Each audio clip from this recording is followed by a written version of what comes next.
propene can be polymerized to form polypropene. Draw a diagram to show the repeating unit in polypropene.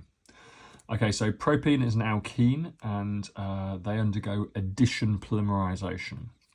Okay, so the way addition polymerization works is we have to have a double bond. That's the alkene. It doesn't have to be an alkene, it just has to be a molecule with a double bond in it.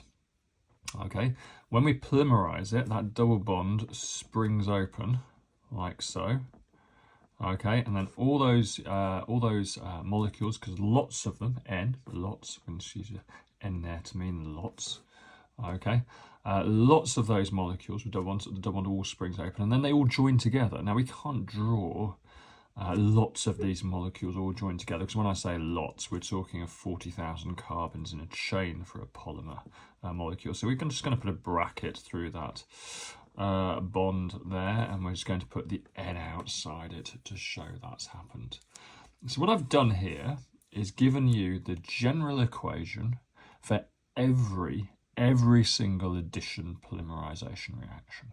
Okay, it doesn't matter what the addition polymerization reaction is. This is the general equation. So this asks for a repeating unit. Now this is the repeating unit over here.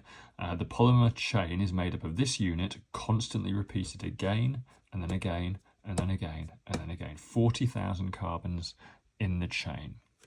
So let's draw that up here. Okay, you're going to get no marks for this, but this is the starting point. Okay, that's the repeating unit of every single addition polymer.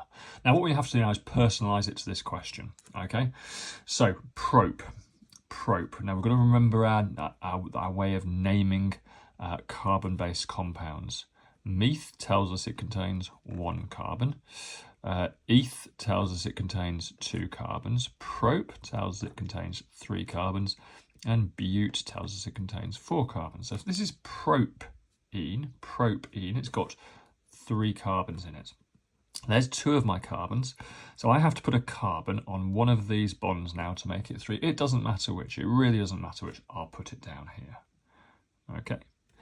All right, so now we've done that, we have to remember exactly how many bonds each carbon forms. Carbon in these carbon-based compounds always forms 4 bonds. So this carbon's got 1, 2, 3, 4 bonds around it. This carbon's got 1, 2, 3, 4 bonds around it. This carbon has got 1 bond around it. 2, 3, 4. Okay, now we've done that. This is propene. Now we've got all our carbons. Now we've got our bonds correct. Once we've done that, we can put hydrogens on everything. Okay, so now we've done that, we have our reactant correct. To make our product, all we have to do is copy what's on this side and put it on this side. So on that bond there, hydrogen, hydrogen. That bond there, hydrogen. That bond there, hydrogen. That bond there, carbon, and it's got 3 hydrogens coming off it. You get the idea? So that's how we personalize our general equation. So let's get our repeating units up here. Hydrogen, hydrogen, hydrogen. This one had on here the CH3, CHH. And that would be N of those in the polymer, but we don't need the N because it just asks us for the repeating unit.